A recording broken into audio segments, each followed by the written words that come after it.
Just তোমাদের জন্য।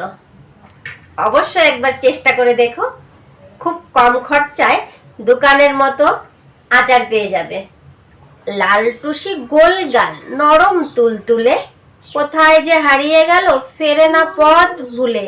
ঝালমুড়ি চাটনি কষাকষি রান্না, খেতে হয় তাই খাই মনে চেপে কান্না। যতদূর মনে পড়ে গোলগাল আকারে, চেহারাটা ভুলে গেছি চেনো কি তোমরা তারে?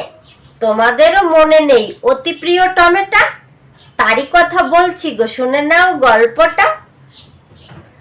আজ আমি টমেটোর আচার করে খাওয়াবো তোমাদের। নমস্কার, আমি শম্পা। শম্পা আচার পরিবারে তোমাদের সবাইকে স্বাগত। এই চ্যানেলটি শুধুমাত্র আচারের চ্যানেল। এখানে সমস্ত প্রকারের আচারের ভিডিও নিয়মিত পেয়ে যাবে। তাই যারা সাবস্ক্রাইব করনি আর যারা নতুন বন্ধু, তারা এক্ষুনি সাবস্ক্রাইব করে আচার পরিবারে জুড়ে যাও। লাল আমি পরেছি শাড়ি, বানাবো আমি লাল আচারি। লাল বাটিতে সাজিয়ে নেব, তোমাদের মুখে লালা ঝরাবো। আর মুখে গান গাইবে লা লা লা লা লা লা লা। আর কথা নাই, চলো শুরু করা যাক আজকে লাল টমেটোর আচার। আধা কিলো টমেটো নিয়ে নিয়েছি। এখন টমেটোগুলো ধুয়ে নি, চলো। টান।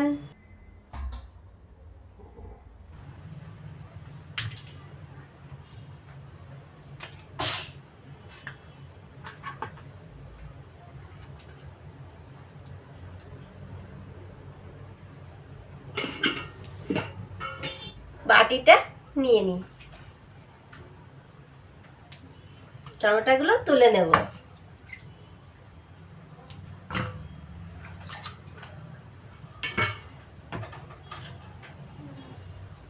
ছুরিটা নিয়ে নিলাম।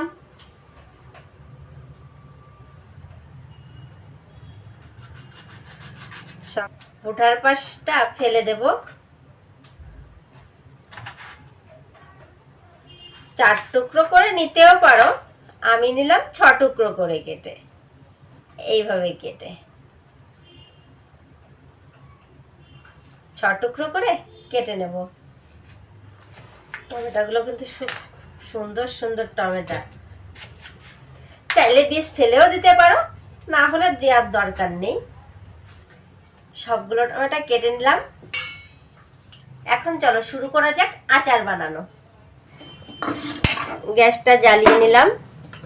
আমি সর্ষে ভিনিগার দিয়ে বেটে নিয়েছি। এই আচারটাই সবসময় চেষ্টা করবে সর্ষেটা ভিনিগার দিয়ে বেটে নেবে। সরিষা আগে থেকেই গুঁড়ো করা ছিল, তাই একটু ভিনিগার দিয়ে মেখে নিয়েছি। তোমরা চাইলে ভিনিগার দিয়েই বেটে নিতে পারো। কড়াইটা গরম হয়ে এসছে। এখন আমি আধা কাপ পরিমাণ মতো সরিষার তেল দিয়ে দিচ্ছি। আমি 1 চামচ পরিমাণ মতো পাঁচফোড়ন দিয়ে দিলাম। একটা তেজপাতা 2 টুকরো করে দিয়ে দিলাম।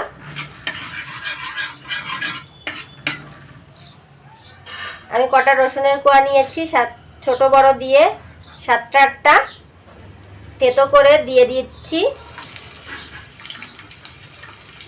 আর দিয়ে দিচ্ছি গোটা শুকনো লঙ্কা।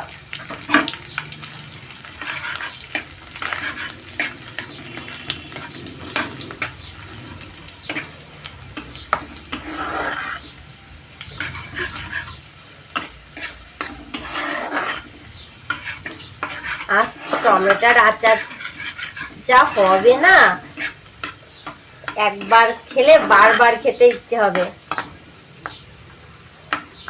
এইভাবে আমি বানিয়েছি, তাই তোমাদের সঙ্গে শেয়ার করছি। খুব ভালো লাগে। দেখো কালারটা একটু পরিবর্তন হয়ে এসছে লঙ্কার রসুনের। এখন আমি টমেটোগুলো দিয়ে দেব।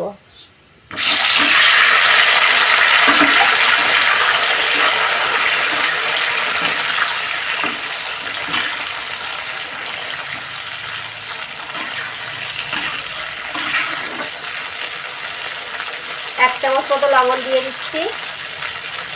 আমি সামান্য হলুদ ব্যবহার করব, বেশি হলুদ ব্যবহার করব না। আধা চামচ হলুদ ব্যবহার করছি।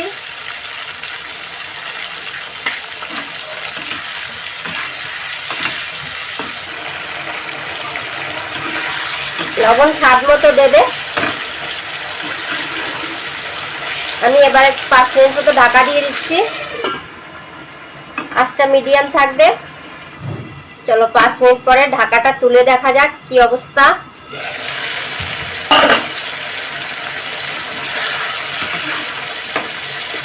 অনেকটাই নরম হয়ে গেছে। আমি 2 থেকে 3 টেবিল চামচ চিনি ব্যবহার করব, আমি বেশি চিনি ব্যবহার করছি না।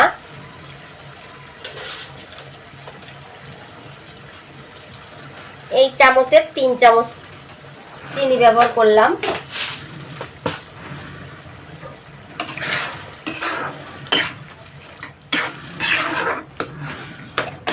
একটু নেড়ে চেড়ে আমি আঁচটা একদম কম করে দিয়েছি, মাঝারি থেকে কম করে দিয়েছি।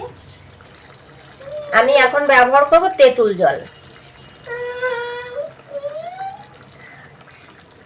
আমার নতুন তেঁতুলও আছে, তারপরও পুরনো তেঁতুলটা ব্যবহার করছি। চাইলে নতুন তেঁতুল ব্যবহার করতে পারো।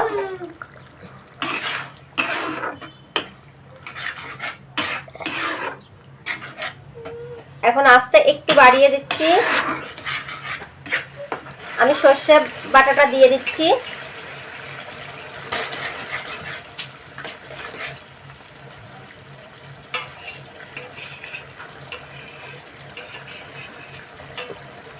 ভিনিগার দিয়ে সর্ষে বেটে নিয়েছি, সেই সর্ষে বাটাটা দিয়ে দিচ্ছি। আমি আরো 5 মিনিট মতো ঢাকা দিয়ে দেব। চলো ঢাকাটা তুলে নেওয়া যাক।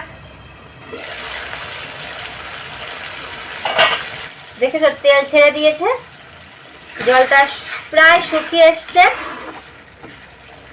তোমরা চাইলে বাড়িতেও টমেটোর সস করে রেখে দিতে পারো। মারা চাইলে অনেক কিছুই পারে, আমি তো আমার সোনার জন্য সস করে রেখেছি ঘরে।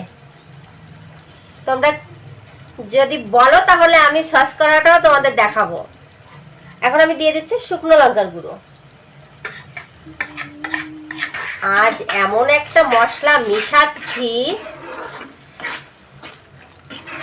সুন্দর সেন্ট মশলাটায়। দেখো কি সুন্দর কালার ছেড়েছে, আর উপর দিয়ে দেখেছো তেলটা ছেড়ে দিয়েছে। ওয়াও! এখন আমি পাঁচফোড়নের গুঁড়ো নয় কিন্তু, এটা কি বলো তো, এটা মৌরির গুঁড়ো। আমি এটা মৌরির গুঁড়ো করে রেখেছিলাম। এই মৌরির গুঁড়োটা দিলে যে কি সেন্ট বেরায় না।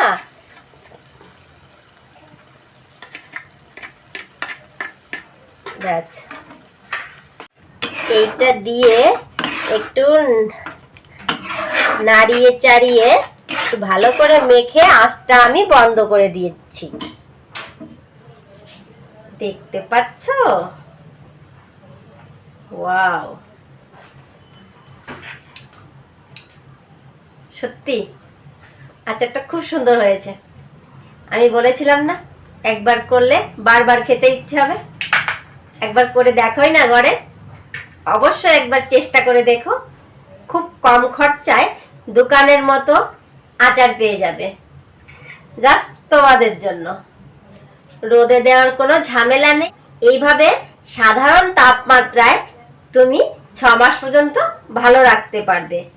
দেখো আচারটার কি কালার এসছে। এভাবে কাচের বয়ম করে তুমি রেখে দিতে পারো, অনেক দিন পর্যন্ত ভালো থাকবে গো। কেমন হলো জানাবে কিন্তু। ভালো থেকো, সুস্থ থেকো, আচারে মন মাতিয়ে রেখো।